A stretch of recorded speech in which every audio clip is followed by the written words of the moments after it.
The Toronto Raptors go into New York, a homecoming for RJ Barrett and Emmanuel Quickley.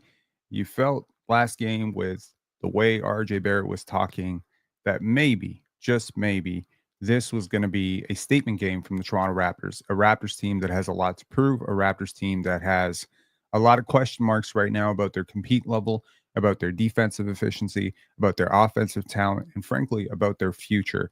And while a lot of people are clamoring over the fact that this is a rebuilding year, rebuilding includes development, rebuilding includes establishing good habits. And I do believe that the Toronto Raptors get exposed one too many times. Do I think it's by design? Hell yes, I do. Do I put a lot of stock into what the Raptors did tonight against the New York Knicks?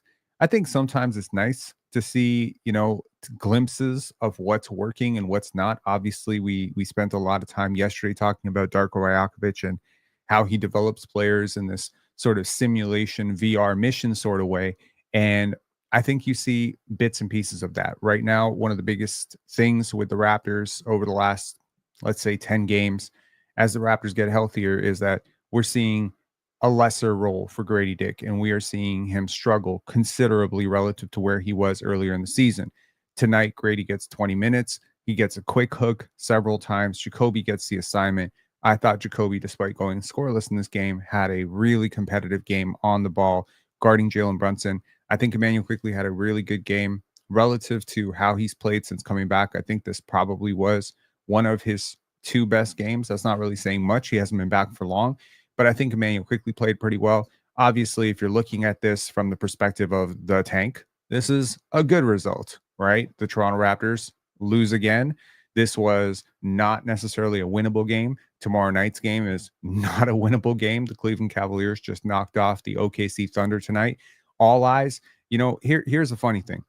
The Toronto Raptors versus the New York Knicks was supposed to be a nationally televised game. This right here, January 8th, was the game that was supposed to be on national television. Now, since we've been talking about the NBA ratings going down, the NBA decided they made a business decision that the OKC Thunder and the Cleveland Cavaliers was a better game. And you know what? Kudos to the NBA. It was a better game. And if you watched that game, congratulations to you.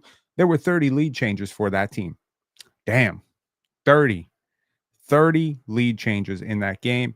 Ultimately, the Cavaliers do pull it out. So the Raptors will have a chance tomorrow to knock off the Cavaliers. Sorry, I couldn't get through that sentence. The Toronto Raptors, I don't think they're as bad as they look right now. One of the biggest reasons that they are so bad right now, it's not just Gradey establishing or adjusting to a new role.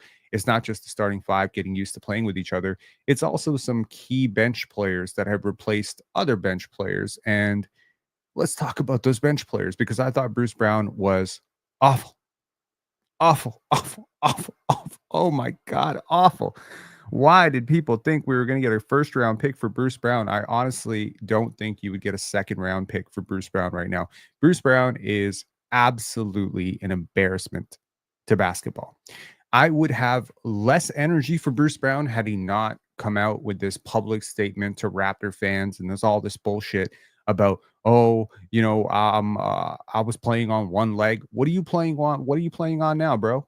What do you do? I mean, that's really I mean, I hate to be a hater, but it is kind of my way right now. Okay. You've been sitting there parading your stupid cowboy boots, talking about, how when you come back, it's going to be all different and you just want to be here. And it's like, yo, bro, let's be for real here. The Raptors are playing Bruce Brown in spite of themselves, and they're playing him ahead of Chris Boucher, who has massively outperformed him. And Chris Boucher had something to say about it. And he didn't have to say anything through the media. He said it with his game, because Chris Boucher came into garbage time like a pro and pretty much can't. Damn. You think to yourself, if Chris Boucher had 20 minutes tonight, might it have made a difference? Would this have been an 8-point game instead of a 25-point game? Because Chris Boucher and that third string unit, partially with Jamal Shed, with Garrett Temple, that unit came back in this game. They cut the lead from 25 or 26 to 14 in 3.5 to 4 minutes. I mean, that was pretty impressive. Obviously, you look at it and you're like, man, the Knicks, it's partially Chris Boucher played well. It's partially the Knicks rotation beyond their top 7, 8 guys is so abysmally bad. Those are still NBA players. Those are still NBA players. And I don't know, man. I look at Davion Mitchell getting in the game for one possession and doing something against Jalen Brunson. And I'm like, okay, as much crap as I've talked about Davion Mitchell and Chris Boucher, because I think they get hyped to hell, are they not outplaying Bruce Brown right now? Aren't both of them outplaying Bruce Brown? This is the politics of the NBA sometimes. You know, you get a $23 million contract, you're being dangled. It's like, yo, I want to know who's training for Bruce Brown right now.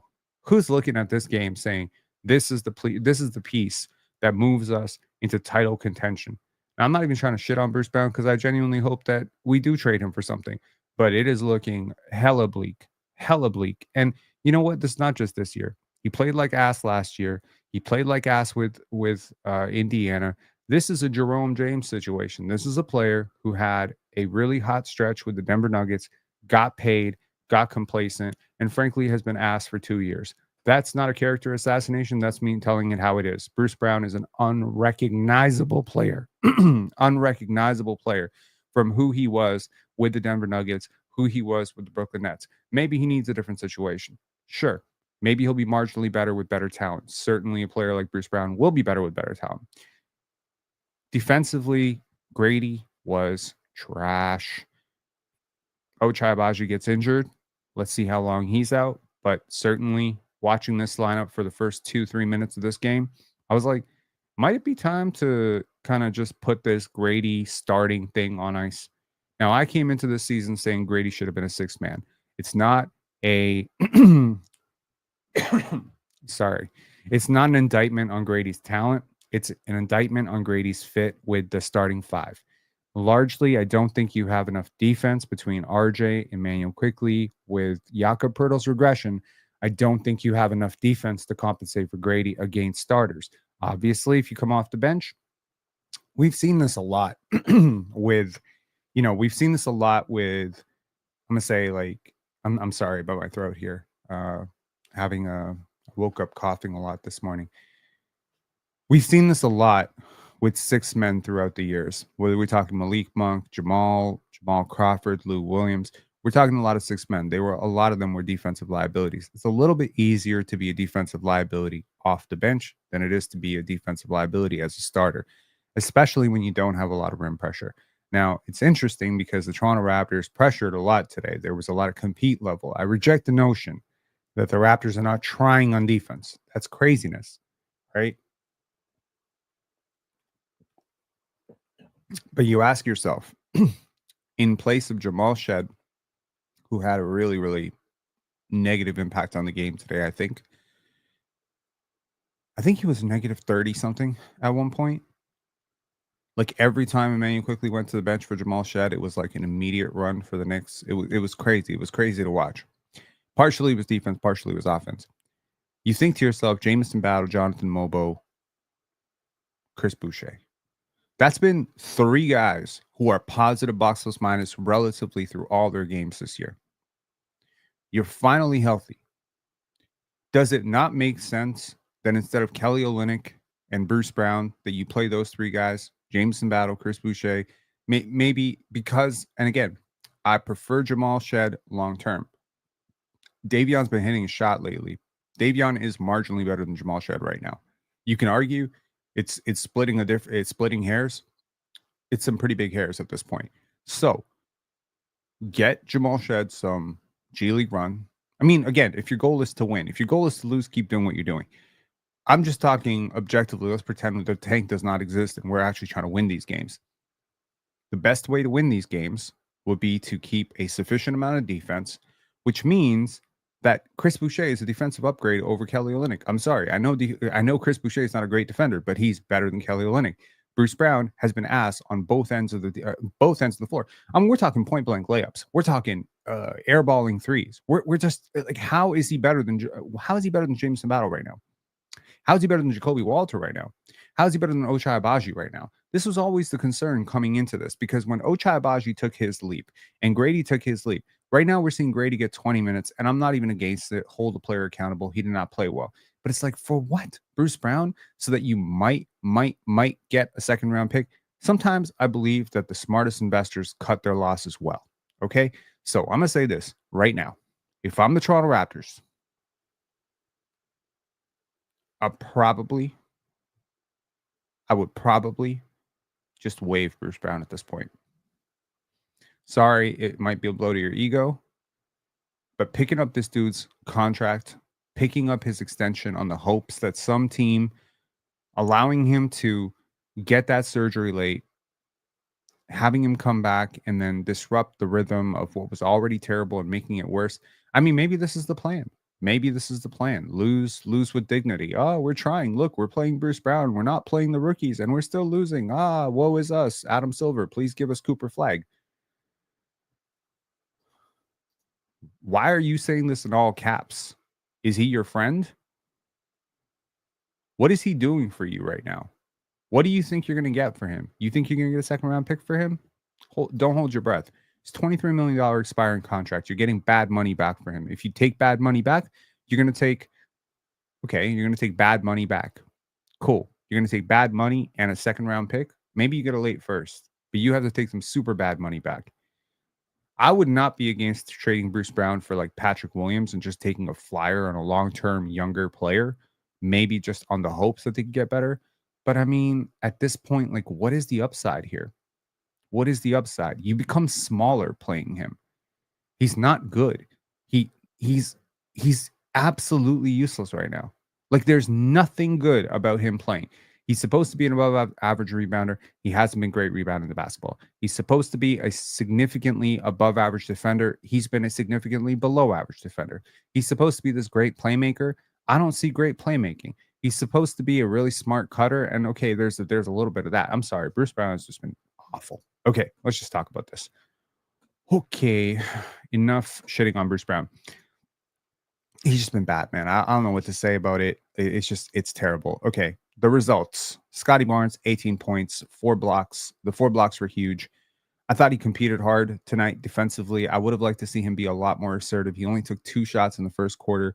You need to make your imprint on the game sooner. I understand this is an Emmanuel Quickley and RJ Barrett homecoming. You want to let them get their rhythm. You want to see if Gradey's got it going, but just I wish he would start a little bit stronger there. But he did come on a little bit in that second quarter, getting to his mid-range game a lot. There's some stats coming out recently about Scotty and his massive ascent as a mid-range scorer in short mid-range. Inside 16 feet, this dude is absolutely deadly. And we're talking about it this offseason with some people who are pretty close in that situation. And I was very adamant that Scotty needs to become dominant in this area. Like, if I ever heard Darko Rajakovic saying like, "Oh, Scotty should not take mid-range shots," like I would be like dead set against that. So I'm really glad that he's taking them. I'm happy he's making them. Okay, Kelly Olynyk, for all the maligning defensively, he did have some very embarrassing moments offensively. Apart from that one missed 3, which was a great shot, by the way. Loved all of his shots tonight. Defensively, wasn't great. Gradey Dick, disaster class, 20 minutes, quick hook 3 times. I think 3 stints. He had 3 points. Okay, 3 points. He hit 1 3-pointer. He was 1 for 4 from 3.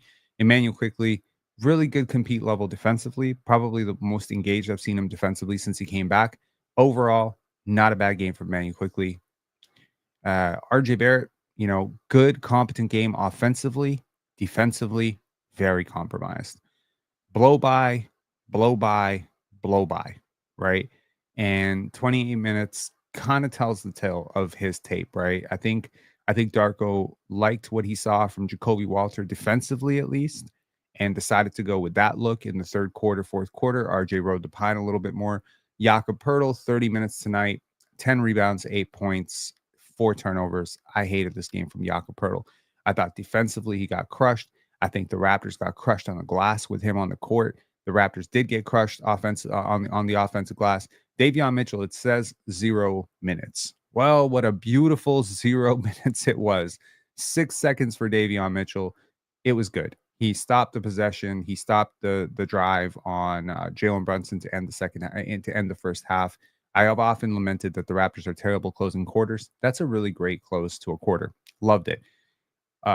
Chris Boucher, salute. Chris Boucher. I've talked a lot of shit about Chris Boucher, but stay ready, stay professional. 4 minutes, 10 points. What more can you say?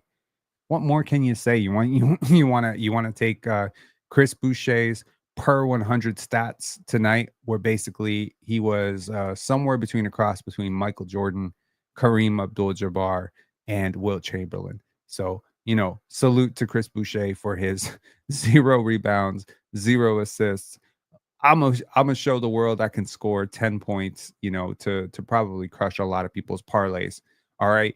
And Ochai Baji, before getting injured, solid game, 4 points. Jacoby Walter again did not score well, but really loved his compete level defensively. The Raptors overall shot pretty well from three. I think part of that was buoyed late by, Jamal Shed hitting a three in garbage time, Chris Boucher hitting a couple threes. But yes, 38% is encouraging. That's close to league average. The Knicks, they just killed you everywhere, right? OG Anunoby got to the line relentlessly. Karl Anthony Towns was an absolute beast. They were happy to have him back. They've been sort of slumping without him. OG with 27, Karl Anthony Towns with 27, Mikal Bridges with 2 for 11 from three.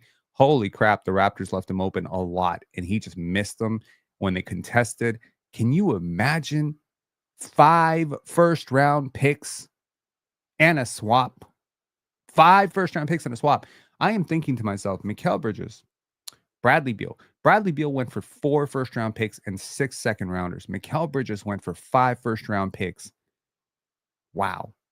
And to think they got OG Anunoby, who's so much better than both those players right now, for Emmanuel Quickley, RJ Barrett. It kind of makes you think. It kind of makes you think. The Raptors got 3 first-round picks for Pascal Siakam, who is significantly better than Mikal Bridges, significantly better than Bradley Beal. I don't know, man. Some of these teams, they're really cooking with these multi-draft trades. But again, it helps that the other team is stupid. And the Phoenix Suns clearly were stupid when they made that trade. And the Knicks were very desperate when they traded for Mikal Bridges, thinking he was the final piece to the puzzle. He has not been as advertised offensively or defensively. They are basically carrying the load with him right now because Karl Anthony Towns is massively outperforming. But once Mikal Bridges is paid next year, oh my God, the Knicks are screwed. They are screwed. They are absolutely screwed. And their bench, they played 2 guys, basically 3 guys off the bench. It was Precious Achiuwa, Cameron Payne, Landry Shamet. Landry Shamet was in the G League a few weeks ago. He was recovering from an injury. So just to give you an idea of where their depth is right now, right? Miles McBride would have played, obviously, but he's out with a strained left hamstring. Mitchell Robinson would play, but he is out. I don't know till when. So yeah, overall team stats, the Raptors get crushed in the offensive glass. What's new? The Raptors marginally win the assist battle. They stay relatively even on the stocks department. They're relatively even on the turnovers. Really, this was a game that was just lost on the details, right? It's the extra possessions. They got 11 more shots than you, 5 more free throws than you. You just lost this game on the offensive glass. If you want to feel better about it, there was a late run that probably skews these numbers a lot. Okay. So it's a little bit difficult. I almost feel like we should look at this game for the first 44 minutes because that's actually the teams that played. And the teams that played, the Raptors got smoked by 24. And these numbers look a little bit better because of what the Raptors did in garbage time. The Raptors were up, it's worth noting, by 4 in the first half. The Raptors were within 3 in the third quarter. So this is not the typical wire to wire, get blown out by 30, stay blown out by 30 type of game we've seen. But is that the bar that we're setting? Is that the bar we're setting? Should we not expect that we could at least get a little bit closer? I mean, teams in the league, and I'm not even trying to be one of those people who's like complaining. But today, I spoke to a PENSARE Basketball community member who was just saying like how his and again, I'm going through something myself. My dog just passed away, and this person was talking about their wife being sick, and they were just like, I watch these Raptor games to get away from this, and it's just even more depressing. It's even more depressing. Can't my team just win one? And I'm like, ugh, I don't know about winning one, but can we at least look like we're about to win? Like, can we do that? Like once in a while, can we just look like we're up by 15 and then just blow a lead in the fourth quarter? You know what I mean? Like there are some epic tanks that are going on, like where Utah or Brooklyn, they'll be up by like 15, 16 points. I mean, look at today. The Washington Wizards, they came all the way back. They were up by 3. And then it was against the Philadelphia 76ers without Joel Embiid, without Paul George, granted. But, I mean, the Philadelphia 76ers, coached by your favorite coach in the world, Nick Nurse, coached, with an all-star, Tyrese Maxey, and the Wizards of the Wizards. And, the Wizards were down huge. They're up by 3. It's like Bilal Coulibaly makes a big play, and then what was it? Was it Jordan Poole made a big play? No, Kyle Kuzma hit a big shot, and they're up by 3. And it's like, I don't know if you're a Wizards fan, is that at least entertaining? I don't know. Those are those fake moral victories. I mean, at this point, I don't care. But I know somebody who does care, and for that person's sake, I hope that the Raptors can be a little bit more competitive in some of these losses, right? Like how good would it feel to be up 6 in the fourth quarter against the Cleveland Cavaliers tomorrow and then just blow it? You know what I mean? Like there's 100 different ways to play out a game, and maybe there's a way that these feel better, right? I guess that's what I'm saying. Obviously, keep the eye on the prize. The eye on the prize is the tank. Okay, let's take a look at some of the game film, because I think the game film is going to be very interesting for this one. There were some good moments. There were some bad moments. I'm going to highlight a lot of those bad moments defensively, at least. Lord help me. Okay. I said it early. Starting Ochai with BBQ and Jakob makes too much sense, doesn't it? That post gained some traction, and I think that it is a fair point. Okay. Jalen Brunson makes this little puck pass to, and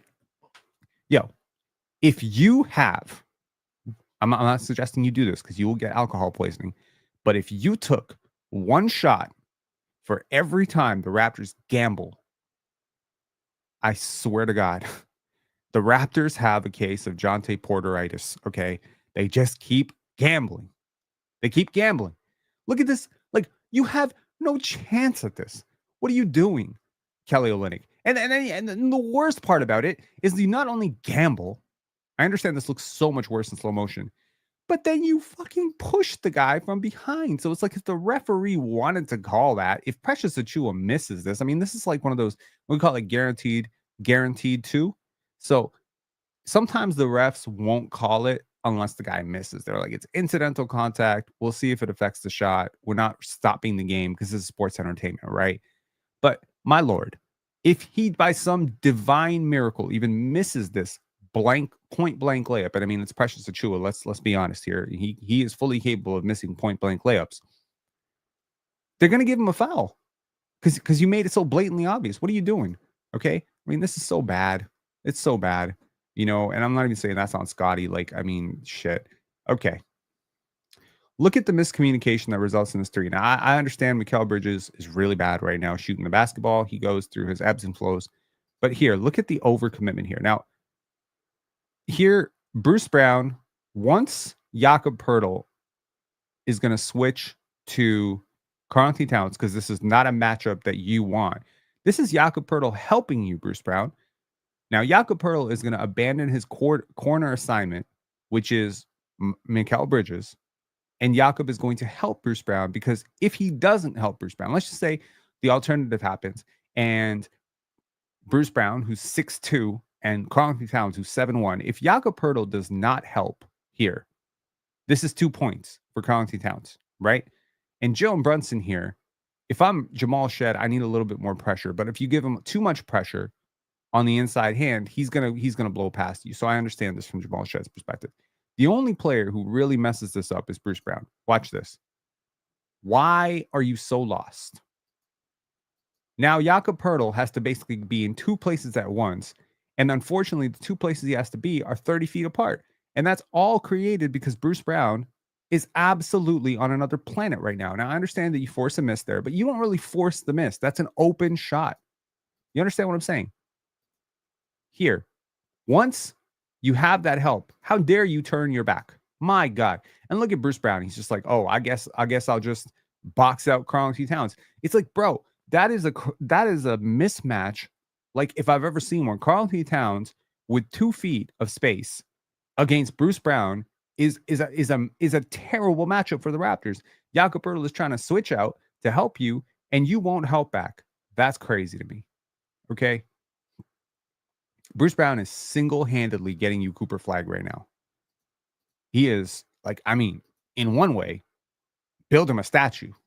Okay, now, I understand Karl Anthony Towns is a great shooter, but and I understand also that there's just enough spacing here that you can't exactly have Emmanuel Quickley helping more in the gap. So there's a little bit of pocket. So obviously, if you're Jakob Poeltl, you want to stop two things here.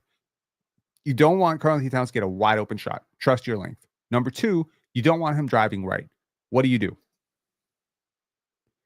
Now, Karl Anthony Towns also doesn't want to drive. Karl Anthony Towns does not want to drive left because that's going to be right into Scotty Barnes. And that's going to be tough. He wants to drive right or take an open shot. And boom, drives right. How do you do this? There's only one way. You can't let him go, and you let him go that way completely unbothered. Crazy work. Okay? So that's nuts. What about this one? Once again, similar situation. You got to know where your help is, okay? Now, RJ Barrett, I don't mind him relaxing a little bit on Josh Hart. What I mind is him doing absolutely nothing. Now, Josh Hart's not a great shooter. We know this. RJ Barrett should know this because he played on the same goddamn team as him. So this is not even a matter of, oh, he didn't know the scouting report because this is new foreign player signed from the G League. No, this is your ex-teammate. You have to know the scouting report on your ex-teammate. And doing this shit is not cool. Okay. You reach again and you give a wide open layup. And who's underneath the basket? Not Jakob Poeltl. Not that that would have helped that much because Jakob Poeltl has an aversion to putting his arms up. But be for real here. How could you play this any worse than you do? You stop nothing. You're not stopping the shot right now because you're not close enough to stop the shot. And you don't really have help. Right? Now, I'm not sure which way you could possibly send him that this is going to be a good possession for you because Karl Anthony Towns is making it impossible for Jakob to help here. Bruce Brown is not a shot blocker. So Bruce has got to read this, right? Bruce has to read this. Bruce has to switch. He has to get into the driving lane, get his feet above that circle. Jamal Shed needs to switch down to OG Anunoby for a box out assignment. Number 30, Ochai Agbaji needs to swing over to the corner. And then somehow, I guess Jakob Poeltl would then rotate over to Jalen Brunson, and then RJ Barrett would get back to Karl Anthony Towns. This is the worst possible outcome. An unbothered layup. And by the way, did you count how many times RJ Barrett gambled on that play? Count them. Watch. That's one gamble. That's two gambles. Y'all running a scrimmage or y'all playing basketball? That's crazy work. Okay. All right. Okay. This is Emmanuel Quickley. Took one of these. The last game didn't go so well. Here's a little bit of speed. And look at this. First of all, look at the communication. Check out Emmanuel Quickley at the right side of your screen. He's calling it out. And he's going to close out to Landry Shamet and block that shot. That has to be the play of the game. That's one of the plays of the game, for sure. Now, Jakob Poeltl, 4 turnovers. Here's one of them. Totally stupid, unforced. What are you doing? Be secure with the basketball, man. You're one of the vets. And you're just jogging back defensively. No chance of stopping this at all. Does this look like a player who's trying to beat a guy to a spot? No. This is a player who is doing the absolute bare minimum. And I'm not even trying to come at Yak, but his defense has been inexcusable this year. His turnover rate has been inexcusably high. And I'm sorry, there's a lot of people who are going to look at this team and say they're losing because of the rookies, and they're not. They're not, okay? They're losing because of the vets. Quite often, they're losing because of the vets, okay? Now here, Jakob Poeltl disaster class coming. Now, how do you not make this? Now, I understand OG Anunoby is a great defender. But Lord help me, you were 7 feet tall. Dunk the fucking basketball, bro. And then drops it out of bounds. And as if that was not bad enough, here's the next play. Now, I don't expect Jakob Poeltl to be able to switch his hips fast enough to guard Josh Hart. But why are we trying to run Josh Hart off the line like he is Steph Curry? Why do you have your feet above the three-point line? What are we doing here? Scotty Barnes, the only player who could possibly help you on this drive, is to your left.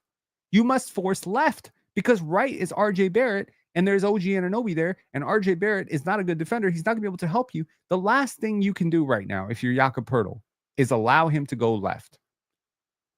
Here are your options if you're Jakob Poeltl. Here's a good option. Back off 4 feet and let him take the shot. Perfect. No problem. Let him go left into the gap with Scotty Barnes helping, Jacoby Walter helping. At least your defense is there. It's not great. It's not perfect, but at least it's going to provide a little bit of delay, a little bit of resistance. The last thing you can do right now is drive wide left. Let's see what Jakob Poeltl does. Drive wide left where there's no help. Lord help me.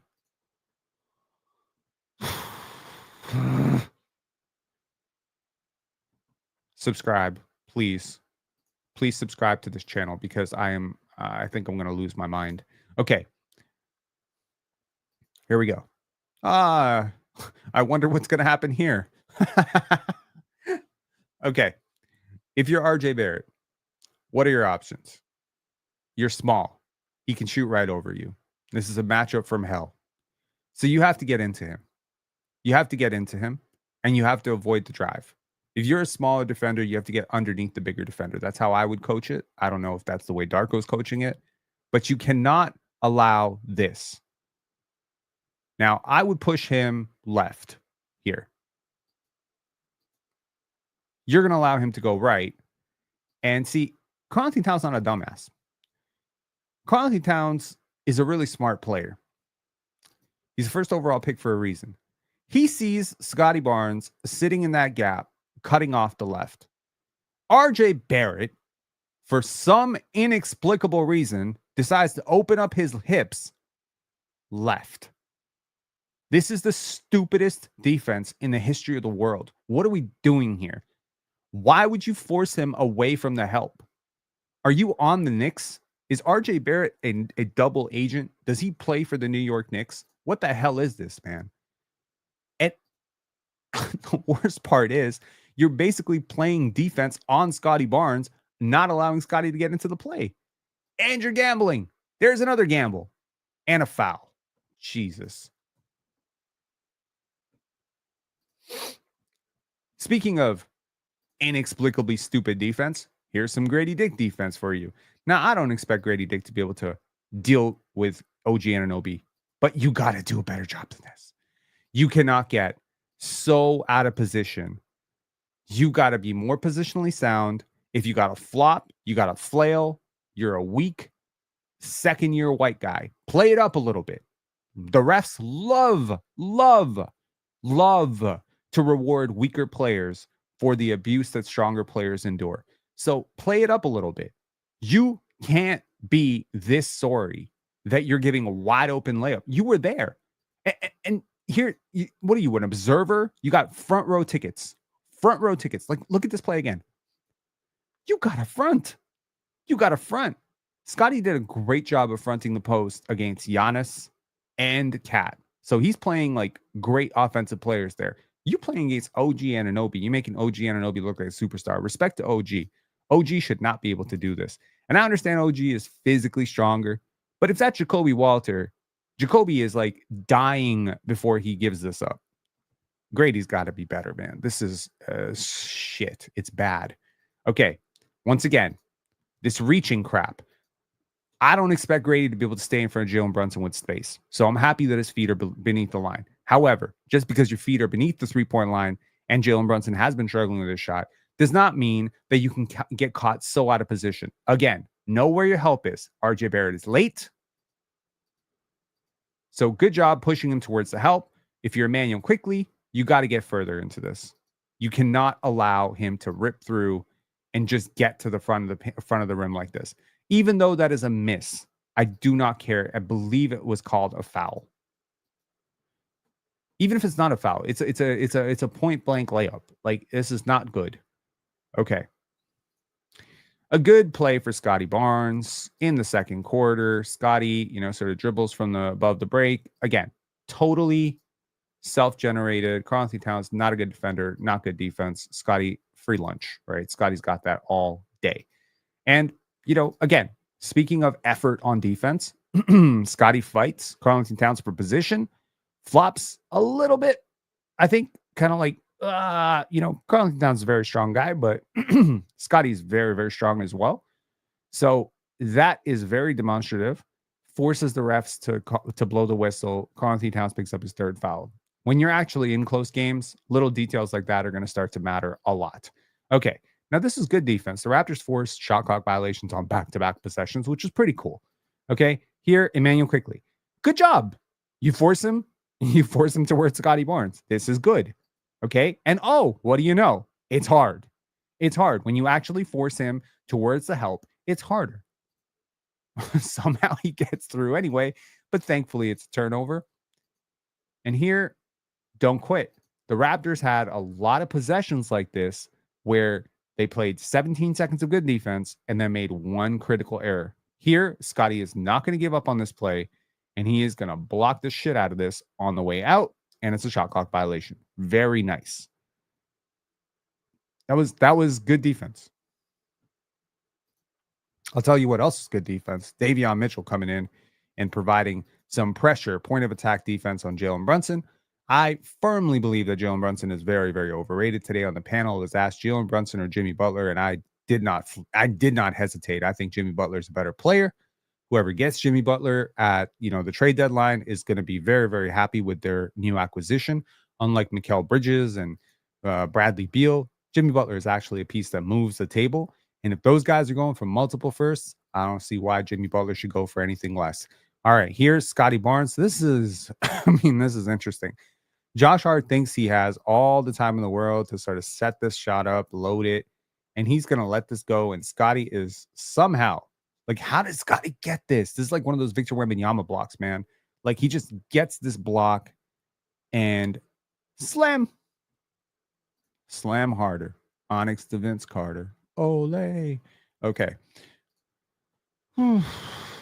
Okay, here we go. Jacoby Walter. Great defense. That should be a fucking charge. If his name was not Jacoby Walter, he just brushed him. How is that not a charge? Help me. It's almost like Tom Thibodeau is sitting right there like, damn, I wish this guy was on my team. I wish someone was on my team that would do that right now, because the Knicks defense has not been good this year. Jacoby Walter is very, very impressive. Now here, can you tell me what's about to happen here? Can you see it? Because I can see it. I'm pretty sure Jacoby can see it.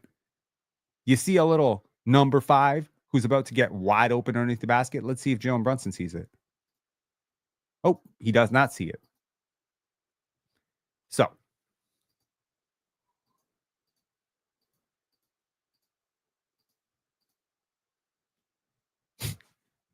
they say third time's the charm. Here's the second time. Look at this. OG Anunoby bumps Bruce Brown. Not doing shit. Jalen Brunson bricks another shot. Kelly Olynyk trying to box out Precious Achiuwa. Jacoby Walter also preoccupied on Precious Achiuwa. Is there a certain Nick who's about to get wide open? Yep. Landry Shaman. You lose your box out assignment. Small details. No rim protection. Now, if you're Bruce Brown and Kelly Olynyk right now, you see Precious Achiuwa, I guess you're making an executive decision to let him dunk. But how gutless and how demoralizing is this if you're a rookie like Jacoby Walter, busting your ass off, playing defensively, and you got two guys who make a combined $36 million sitting here making an executive decision to allow Precious Achiuwa wide open. And look at Jacoby Walter. He still tried to contest. Man, I love this kid. He fell out of bounds. Hold on. Watch Jacoby. So Jacoby goes out of bounds, still comes back and gets postered because he had more heart to actually contest this. If I am Darko Rajakovic, if I am Masai Ujiri was in attendance. I'm telling you right now, there's one player over the last few weeks that has earned my this dude is around forever, and that's Jacoby. 100%. I don't give a shit that he went scoreless tonight. That dude competes, and I like competitors. Scotty Barnes, logo Scotty for 3. Nice. Okay. Apparently, this was a good play. So I said, awesome. Kelly Olynyk looking around. Scotty Barnes. Here we go. Attack. Boom. Y'all notice how much more balanced he is on these shots than he used to be? There is a version of Scotty Barnes that bricks this cold because he loses his footing. Boom. That's, say what you will. That's not terrible defense. There aren't a lot of 7-footers that are going to contest that much better than that, other than Rudy Gobert and maybe, Chet Holmgren, someone like that might be able to recover a little bit on that. But man, that was pretty decent. Okay. Oh, Lord, help me. Key M saying no bag, though. Yo, for sure. No bag. Scotty got no bag, right? Oh, man. All right. Where are we at? Where are we at? We are at Tankathon. That's where we're at. Hang on. Now let's check around the league for a second, because there were a lot of games tonight, and there is a game currently happening. The Denver Nuggets are smoking the LA Clippers. How? I don't know, because Jokic is not playing. But clearly, prayers to everyone in LA right now. There's a lot going on in Los Angeles, and yeah, it's tough times. But looking around the league tonight, a lot happened. San Antonio currently down on the road against Milwaukee. Big game, Wemby versus Giannis. A lot of box office there. Indiana smokes. Chicago was not a particularly close game. Philly pulls out late, but that game was like deadlocked. 30-40 seconds left. The Detroit Pistons do pull ahead of the Brooklyn Nets. And if you're the Raptors, if you're counting what this means for the tank, what this means for everything, Portland won tonight, smoked the shit out of New Orleans. Let's take a look at the standings as of right now, assuming, of course, that, the rest of the games kind of unfold how they will. Let's check it out here. Okay. So, where are we at? The Raptors are 8-29. They are a full 1 game behind the Charlotte Hornets, who just got LaMelo Ball back. LaMelo was the best player on the court last night against the Phoenix Suns. Clearly, if we look at the upcoming schedule for the 2 tanking teams that we are competing with in the East, the Hornets have a pretty easy schedule. The Lakers have been struggling. The LA Clippers struggling right now. Phoenix, again, they are struggling. Utah, another tank team. Chicago, they're okay. Dallas, likely still without Luka at that point. Memphis, a tough game. Okay. Portland, I mean, if you're competing Raptors versus Clipper, LA, the Charlotte Hornets, who has a tougher schedule. Let me just check here. Strength of schedule NBA per Tankathon. We're arriving at the right website. The New York Knicks have the hardest schedule. You'll see a lot of Raptor signs on the easiest opponents list and a lot of Wizard signs, because that's what the Raptors are right now. They are a really easy team. The Toronto Raptors have the 3rd easiest schedule the rest of the way through. So their schedule is technically easier than the Charlotte Hornets. The Raptors have 2 games against the Cavs, 1 game against the OKC Thunder, 2 games left against Boston, 1 game against the Rockets, 1 more game against the Knicks, and 1 more game against Memphis. But unfortunately for the Raptors, they have 4 very critical games against the Washington Wizards. I think they are the only team in the league that has not faced the Wizards once in the East yet. Unfortunately, those are going to be wins. It's really hard to lose against the Wizards. Although I'm willing to say if it happened later in the season, I mean, it's tough. They got 1 more against New Orleans, the only road victory they have. Will the Raptors finish the season with 2 road victories? We'll see. But they have 1 more against New Orleans. They have 2 against Charlotte, 2 against the Jazz. So they haven't played the Jazz once this year. 2 more against Brooklyn, who are getting exponentially worse as the season goes on, and they have 2 against the Portland Trailblazers. The Portland Trailblazers have been weirdly better than, some teams, but unfortunately for the Raptors, the New Orleans Pelicans and the Portland Trailblazers have brutal schedules ahead. So these 2 teams are going to be really hard to catch. The team that has the easiest schedule going forward is Washington, but Toronto's not far behind. I'm projecting forward and I'm saying Charlotte, Toronto, Washington, Chicago. I mean, Chicago's clearly not tanking yet, but they probably should. But I mean, you look at it from the perspective of Boston has a super easy schedule. OKC has a super easy schedule. I mean, really, the team that's really screwed here is New York. They've had a really easy schedule so far, and they are playing some pretty kind of terrible basketball right now. So, yeah, this is. Let me just take a look here at. Okay, y'all ready to sim the lottery one time before we talk about the takeaways of this game? Come on. The Raptors fall down to 5. The Raptors get number 1 on the second try. This is not bad. Second pick, first pick. Okay, I quit. I quit while I'm ahead. That's amazing. The Toronto Raptors, it's good. It's good. Yo, we got Cooper Flag twice. We got Cooper Flag twice there. Okay, those are some phenomenal spins. I don't want to jinx it. Look, at the end, I've talked about this many times. The process can get better. The players can get better. It's been a little bit discouraging, obviously, to see the regression from Gradey Dick, but I'm not selling any Gradey stock at all. I think Gradey is a fantastic movement shooter. I think to the people who thought maybe he's going to be an all-star, he's going to be, that. I mean, certainly I've said it myself, so I'll hold myself accountable. Yeah, this is the second straight year that he's had stretches of the season where when the shot is not falling and he doesn't look right, he looks unplayable. He looks like the worst player on the court.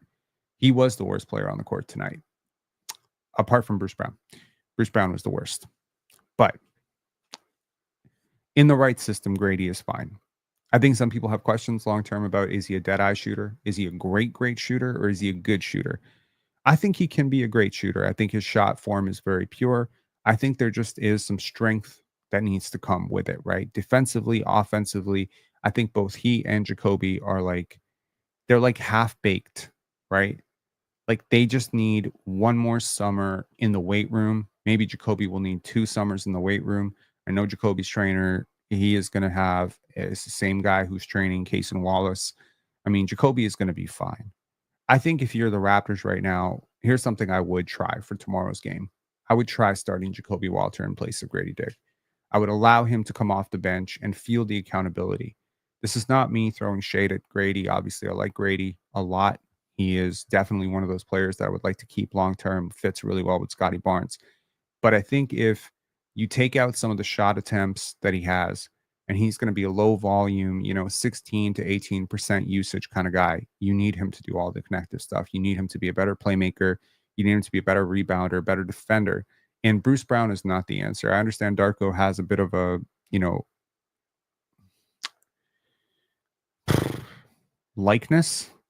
fondness for Bruce Brown, but I do not. And at this point, I'm just kind of out on Bruce. I really am. I cannot understand what can be accomplished at this point by playing him other than losing games. But I mean, it's not like if you don't play Bruce Brown, you're not going to lose these games. You're going to lose them. You're just going to lose them a little bit more competitively. And when I look around the Raptors media, there's a lot of people, talking about Gradey. There's a lot of people talking about Scotty and RJ and IQ. But it's like, are we really missing the elephant in the room? It has been impossible to win basketball games with Kelly Olynyk and Bruce Brown back because you really have taken out something from your lineup, which was helping, which is Jonathan Mobo. Jonathan Mobo is a really good defender. He's a really good defender. Chris Boucher is inconsistent as hell. But if I show you the analytics right now, bear with me for a second. If I show you Chris Boucher versus, let me show you Chris Boucher this year versus Bruce Brown. Let me show you who you're playing over who you're playing. Because I mean, let's be honest, he is basically playing like an undersized 4 right now, right? So you're just playing smaller. And I understand Chris Boucher is not part of your plans, but Chris Boucher is he not an expiring contract too? Is he not way more movable right now? I understand he got an opportunity, but it's not like he didn't do more with his opportunity than Bruce Brown is. And I understand Bruce Brown's coming back. He's trying to play himself into shape and stuff. It's like, what's the upside here? You're not playing Zion Williamson back into shape. You're playing Bruce Brown back into space. Do you see the gap? And I guarantee you it got way worse after tonight. Like Chris Boucher, probably like 1.1 boxes minus after tonight. We're talking like a 15% gap in effective field goal percentage. We're talking 11% gap in terms of three-point shooting. We're talking a 10% gap in field goal percentage. We're talking about a double the score rate. I mean, what are we doing? You want to look at it per 100 possessions? It gets even more depressing. Chris Boucher per 100 possessions, 27 points, 11 rebounds, nearly 4 stocks. Bruce Brown, 16, 6, and 2. The percentages favor Chris. I mean, Chris Boucher shoots 60.8% from 2-point range. I understand he has some limitations. He's not very good off the ball. He doesn't make the smartest decisions. He sometimes disrupts your offense. But the analytics are telling you he's 3 times the player right now. And it's like you're not playing him.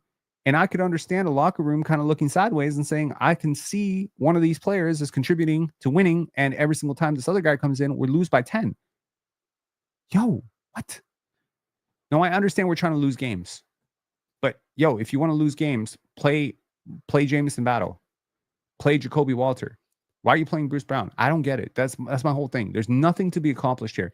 I guarantee you're not going to net what you think you're going to net out of Bruce Brown. There's nothing that him playing more is going to do for his trade value. If a team doesn't want him at this point, they don't want him. Him having a 13, 18-point game isn't going to matter because you're still a team that has 8 wins. Look, I want to say this is the downside to being bad when removing assets. Let me make a point.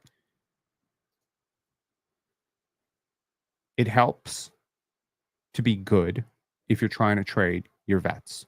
Okay. When the Nets traded Dennis Schroeder, they were basically a 500 team.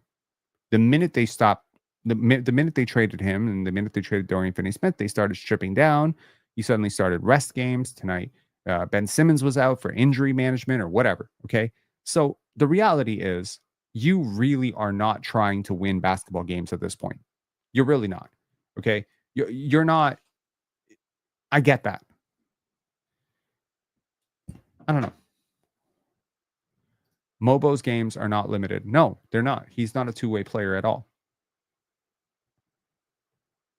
Battle's games are limited.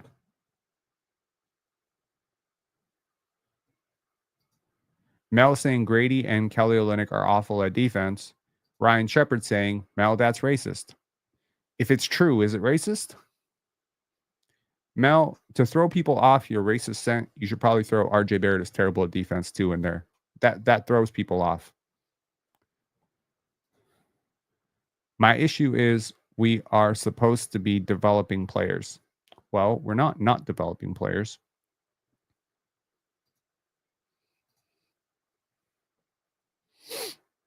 Okay, we got a super chat here. Sorry, I missed this. Rank Scrub. The fact that we can't lob balls to Pirtle for dunks. You want to lob...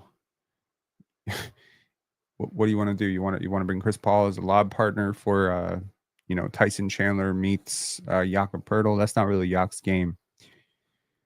I mean, look, at this point, what I was saying was it helps when you're good because you don't have other teams looking at you like you have to sell.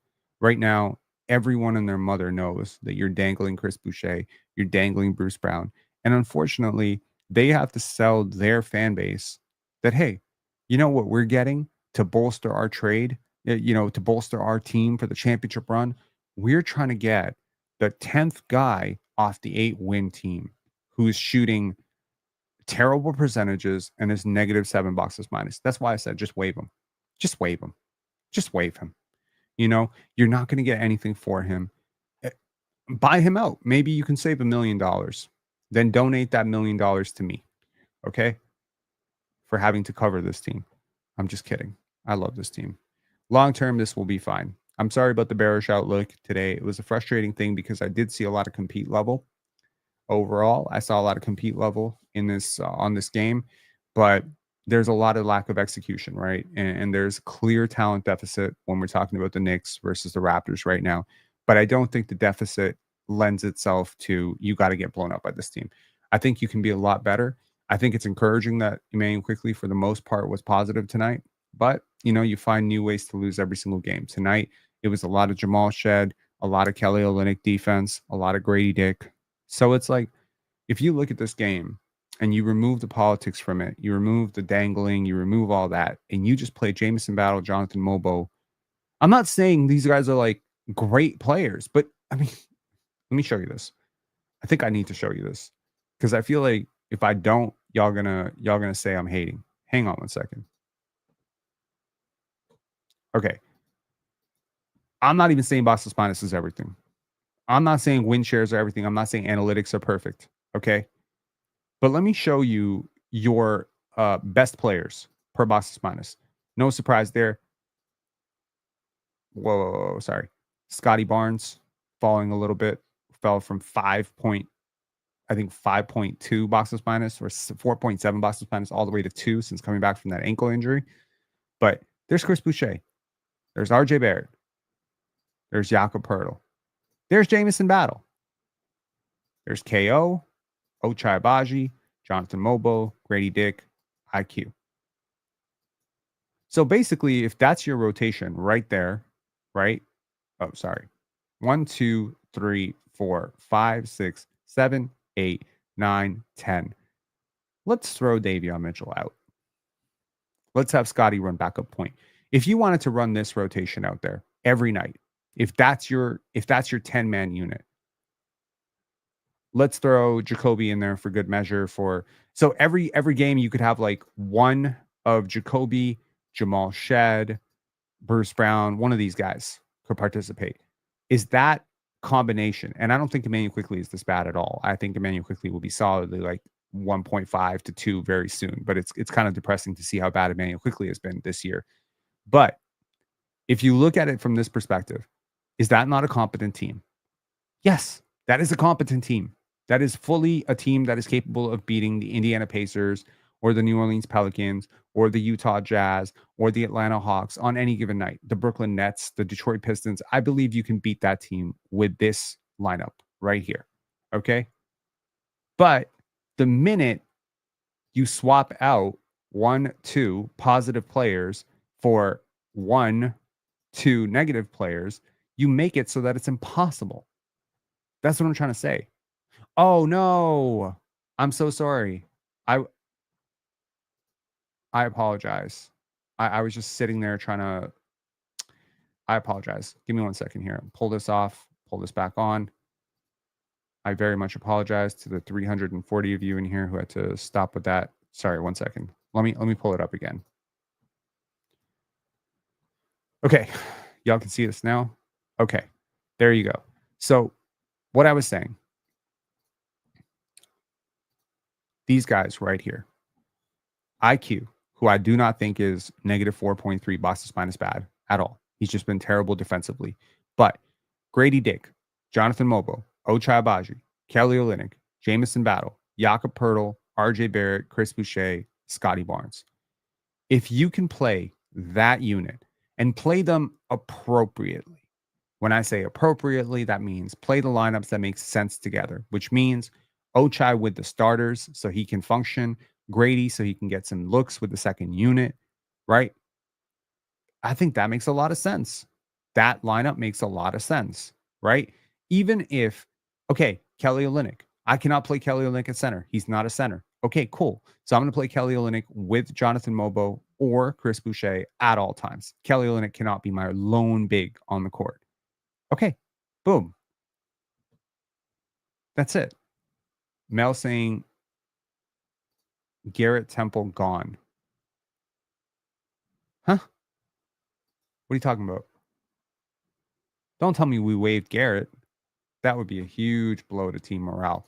Anyways, my point is there is a winning lineup here. The fact that you insist on taking a 64.5% true shooting guy out and put 43.9% true shooting Bruce Brown, And I'm not even sure what Bruce Brown does better than Jamison Battle or Ochai Agbaji right now. I'm really not sure. He's a slightly better connected passer. Fine. He's a better cutter. Fine. He's more experienced. Fine. In theory, he should be a better rebounder, although he hasn't been. He's been a worse rebounder. If you look at total rebound rate, let me show you where Bruce Brown ranks in terms of everything on the Raptors. I think this will be very telling. Let me highlight Bruce Brown. I think this is like always the best way to do this. Okay. In terms of PER, he is ahead of DJ Carton, who has been waived, Garrett Temple, who does not play, and Ulrich Shamshay, who was 18 the last time he played for the Raptors. Okay, cool. Or that's not true. Ulrich played after he turned 19, so he's a rookie. In terms of true shooting percentage, he is ahead of Garrett Temple and DJ Carton. I wish I could just remove DJ Carton so that Bruce Brown could just be dead last in all these things, because I actually fear that he is. In terms of three-point attempt rate is good. He is ahead of, congratulations, Jonathan Mobo and Jakob Poeltl. Congrats. In terms of free throw rate, he's ahead of Davion Mitchell, Bruno Fernando, since waived, DJ Carton, since waived, Jamal Shed, rookie, Jamison Battle, rookie, Ochai Agbaji, notoriously bad at getting to the line. He's bad. Okay. In terms of offensive rebound rate, he is ahead of Ochai Agbaji, which is actually kind of surprising, but not that surprising because Bruce Brown has been a good rebounder for most of his life. Ochai Agbaji, RJ Barrett, who is a really good defensive rebounder, but a terrible offensive rebounder, Gradey Dick, Garrett Temple, Davion Mitchell, Jamal Shed. Okay, congratulations. You're ahead of a whole bunch of guys who are really, really small and a guy who's notoriously bad at rebounding. But cool. That might be the best thing he provides right there.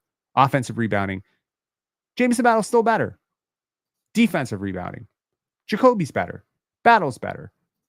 Rebound rate. Jacoby's better. Battle's better. Assist percentage. Everyone's better. Except for Chris Boucher. Steal percentage.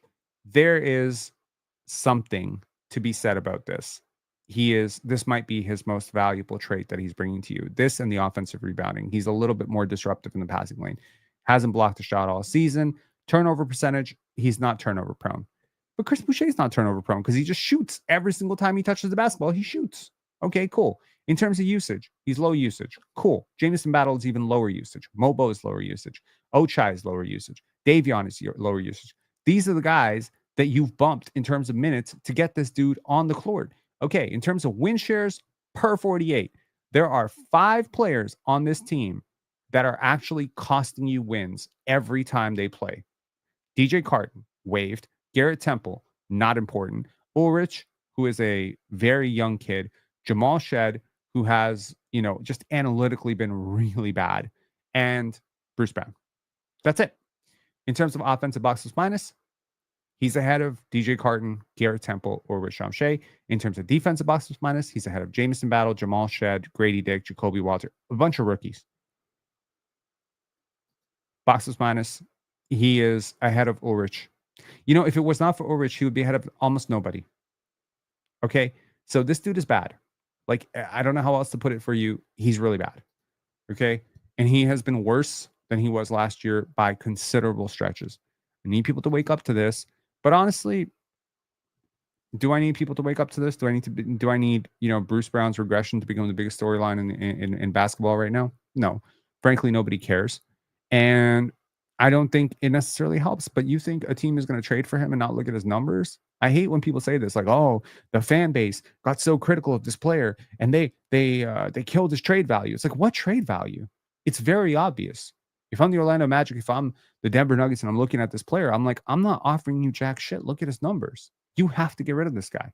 He's worth nothing. So that's where I'm at. Bruce Brown's terrible. He's costing you significantly. And to the Raptors podcasters out there, to my fellow podcasters, look into this. Maybe look into this. Maybe look into the fact that this guy is costing you wins every single time he's on the court. Maybe look at the lineups with him on the court and how poor those lineups are playing. Look at the fact that he is creating negative spacing for pretty much everyone around him. And that is a really, really bad thing, right? Everyone is struggling partially because of players like Bruce Brown playing basketball, because he doesn't do a lot. And defensively, he's not helping very much either. So overall, Kelly Olynyk, mixed bag. It's been a little bit good, a little bit bad, a little bit good, a little bit bad, but not as good as I would have hoped for it to be one of the older players on the team, to be one of the better players on the team. But Bruce Brown has been all bad. I hope he turns it around. I hope he has a good game, a couple good games leading into the trade deadline. There is less than a month left until the trade deadline, and you know, we'll see. But I wouldn't hold my breath at this point for what Bruce Brown is worth or what you're going to get from him. I was looking at a few trades today on the trade machine. I just fired up the trade machine because I've been spending a lot of time over the last couple of days just working on pendants and having taking that appropriate time to grieve after Sasha's passing. But I was working on pendants and here's a trade that I came up with, and I wonder if y'all would do this. And this would completely be contingent on the Bulls losing their minds and just wanting to get off of Patrick Williams money. Would you do Patrick Williams, Jalen Smith, and a second round pick for Bruce Brown and Chris Boucher? That's kind of where we're at right now, right? That's kind of where we're at right now.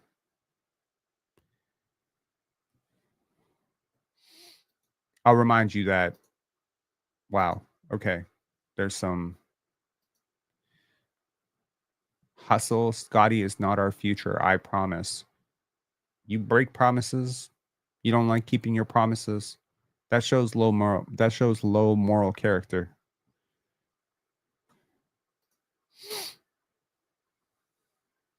Anyways, what more can you say about this game? Onward and upward, on to the next one, on to the next one, on to the next one. Okay. Scotty will ignite the Williams. Worth the risk. The Williams? What am I missing here? Yeah. Bruce's sole value right now isn't expiring at 23 million. Even that's iffy. Well, here's the thing.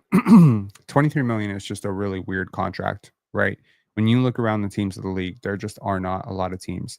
When you start to really fire up the trade machine and you start going through team by team by team, there just aren't a lot of teams that need what you have to offer. Number one. Number two, there aren't a lot of teams that can even offer what you would be looking for. You'd be looking for picks. These teams are picked out. They don't have any picks, right? Teams like the LA Lakers. I mean, the Lakers traded for Dorian Finney-Smith because Finney-Smith is a much, much better shooter than Bruce Brown. And ultimately that was kind of like the Bruce Brown archetype. So at this point, what are the Lakers going to do? They're going to swap Rui Hachimura for Bruce Brown. That's going to be the big trade off. Like Bruce Brown's been worse than Rui this year, right? No way is Patrick Williams Bruce Brown level ass. He's not, but he's also overpaid as hell and he is on a longer term deal. I do wonder if, because he is still 24 and I do trust this I trust this development staff, but if you want to look at Patrick Williams numbers, they're not encouraging at all.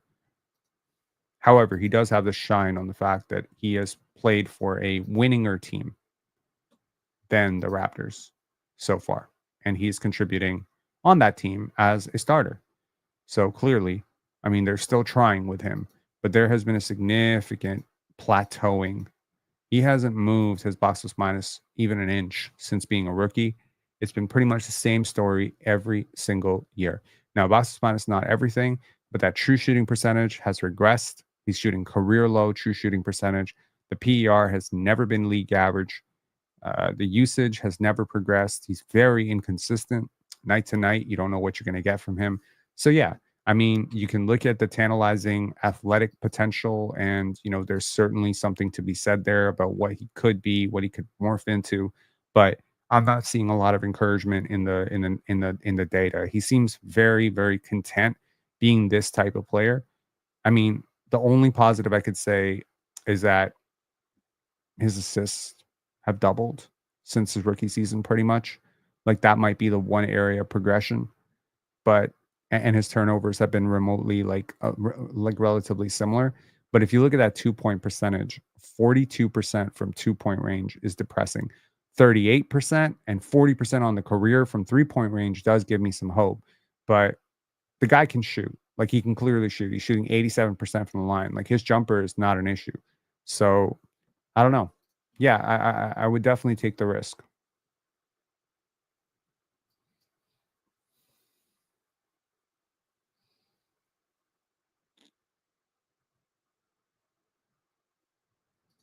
We could have signed a better player for 23 million. I don't know if that, yeah, for sure. You could have, yeah, easily you could have. I don't know if you would have gotten them on a 1-year deal, but yeah, given the significant number of players. I mean, look at what the Wizards did with Jonas Valanciunas, right? They signed him to a 3-year, I believe it was $30 million deal. How much more effective is that deal when you think about it? How much more effective is that money being used on Jonas Valanciunas? And couldn't you have done something similar to that? In theory, could you not have done something similar? Could you have signed DeLon Wright, Tyus Jones? Could you have signed Jonas Valanciunas himself and then had these sort of 10, $11 million type of contracts to move around? Maybe it helped the Raptors to park all that money into one player. And maybe there was no one player that was worth $23 million. So they decided to just use it on Bruce. It's kind of like the money you lose, you use it or lose it in that situation. But yeah, for sure. Bruce Brown is the future. Respect him. Sure. Yeah, absolutely. The future is very, very bleak. Anyways, I'll catch y'all tomorrow. This is not going to be a super long live. There's no call-ins. I think we're all a little bit exhausted at this point of this process and of this product, but I don't think that it's going to continue to be suffering and suffering and suffering. I think there's going to be bright spots. Clearly, most of us are watching right now to see how the young players are developing. We're watching to see if Gradey has a big performance, Jacoby has a big performance. Every one of these players, every one of these young players, whether you're talking Scotty, you're talking Ochai, Grady, Jonathan Mobo, Jameson Battle, RJ Barrett, Emmanuel Quickley, they have all flashed moments of potential, right? Moments of potential where they're being featured and they're taking on a larger role. I mean, we're not that far removed from Grady having like damn near 30 points and me comparing him to Dražen Petrovic. Doesn't feel like Dražen Petrovic right now. At no point in Dražen's life was he this sorry, but this is the process with young players. It doesn't all come in one go. If you look at Bilal Coulibaly on a really bad night, you might think he's not an NBA player. If you look at him on a really good night, you might think he's a future All-Star. The ebbs and flows of consistency happen with young players. I think the Raptors are a very young team. It's frustrating though to see the young players, like Jacoby, Scotty compete so hard, and then to see players like Bruce Brown, you know, Jakob Pertl potentially not competing at that same level. I think if you're going to have veterans in the locker room, they need to be the leaders. They need to be competitive. They need to show the marching orders. And yeah, it's a frustrating process though. You can probably tell like my enthusiasm is going down every game. My will to really sit and dissect these games and trying to see what works with the defense or what doesn't work with the defense. It's something new every day. It's something new every day where it's like, okay, well, this game we're not going to pressure, we're not going to close out, we're not going to rotate. Next game, we're going to over rotate. We're going to run right through defenders and foul them a million times. The next game, we're going to run players off the line, but we're going to close out completely out of control, and we're going to close out 6 feet past the defender so that we create clear driving lanes, right? So it's just T Dot's fine is saying rest in peace, Sasha. Legends live forever. Thank you so much. Yeah.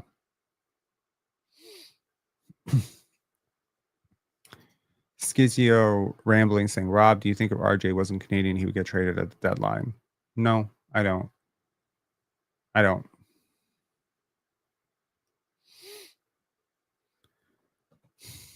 I think it's really important that, and I just want to say this, it's really, really important that people kind of keep their shit out of basketball, right?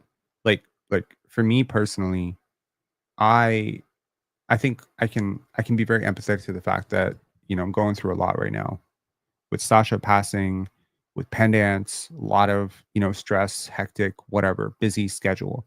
I can't bring that into my basketball coverage. I can't be like more more or less like depressed about it. There's also something very big happening in the world right now, which is, our prime minister just resigned.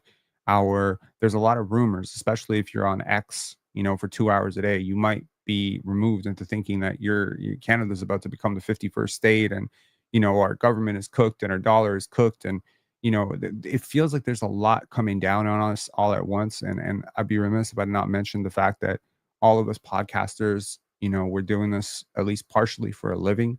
Like we rely on this money, we rely on the ad revenue. When the team is bad, fan interest is bad.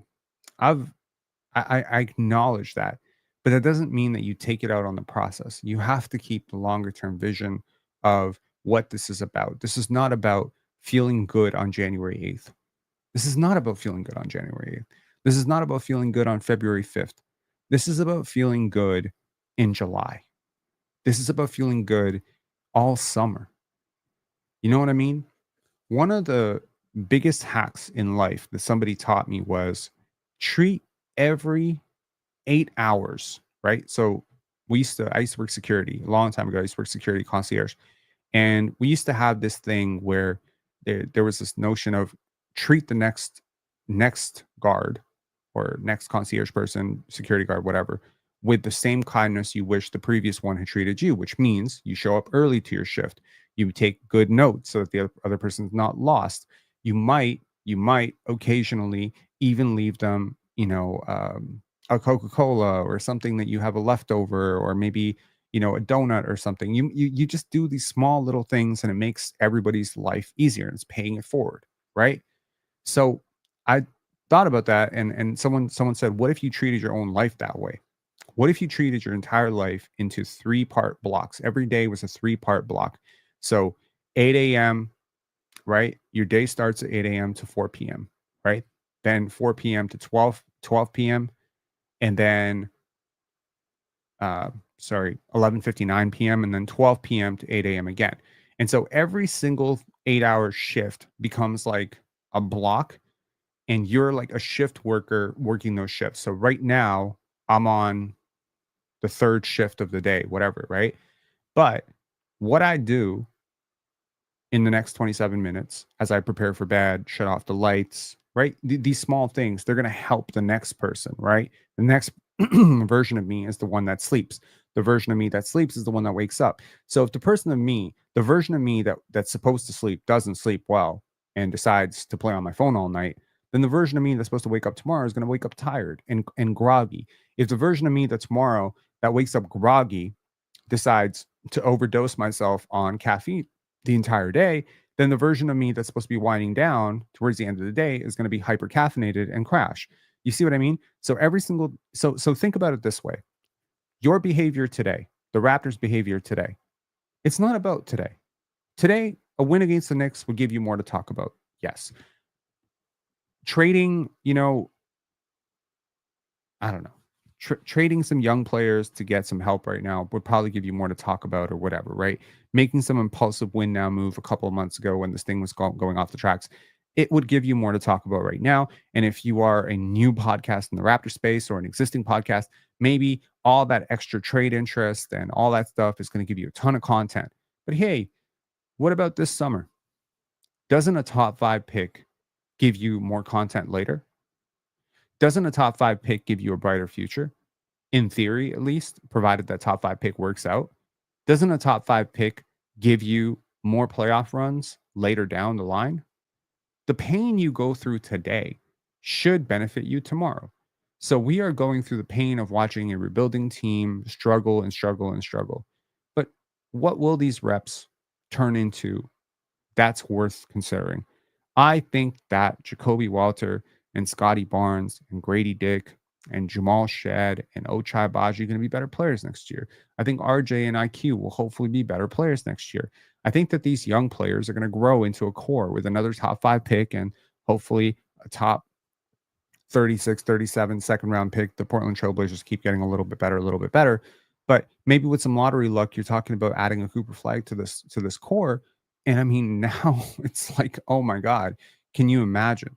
Like if you're a podcaster out there who's worrying about your dollars and cents right now, and you're like, oh my God, my December ad revenue, my January ad revenue, no one's watching these games. Well, if you draft Cooper Flag, there's your ad revenue. The whole world is watching the Toronto Raptors. Whole world is checking out Toronto Raptor games. The whole world is going to be watching this for at least 4 weeks. You're going to have the best month on YouTube you've ever had in your life. So that's what I'll say. Be patient. Be patient. If your bottom line is, it hurts right now, be the type of person, be the type of podcaster, the type of fan, etc., who does a service to the fan 6 months from now. Think of it that way. Anyways, I hope that was a little bit helpful. Maybe. little bit of a nugget of wisdom there. I think it's a good reminder to myself as well. You know, when I'm on the panel, there's a temptation to sleep in. You know, sometimes I'll sleep late, and then I have an alarm 8 a.m. on the panel, and often on the panel we are discussing games from the previous night, and maybe there's a couple games I didn't watch, maybe there's a couple of advanced box scores, numbers, data that I want to look at.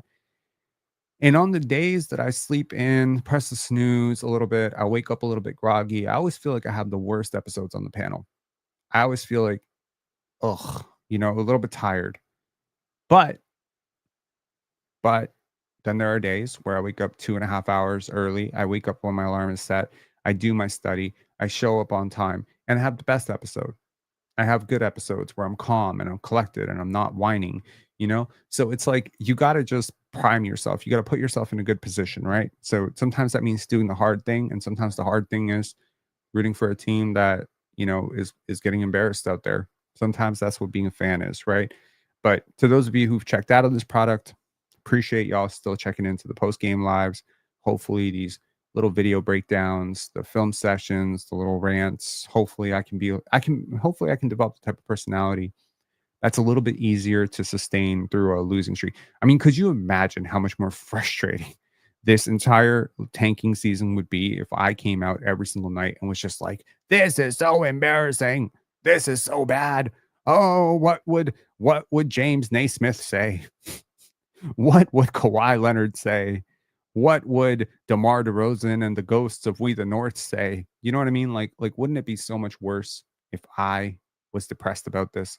I'm not depressed about this. It's a little bit frustrating. Sure, it's a little bit confusing sometimes, a little inconsistent, but I get the vision. And the vision is that you're not trying to be good. You're trying to be good later. And I think that as anti-competitive a message as that is, at times, that is the reality of the NBA, that the NBA has incentivized greatly, especially in a draft this good, that teams that are bad will be rewarded. So be bad, ergo get rewarded. Talk to y'all later. Have a great one. Make sure to hit like, subscribe if you haven't already, and I'll catch y'all next time tomorrow. Good luck, Raptors.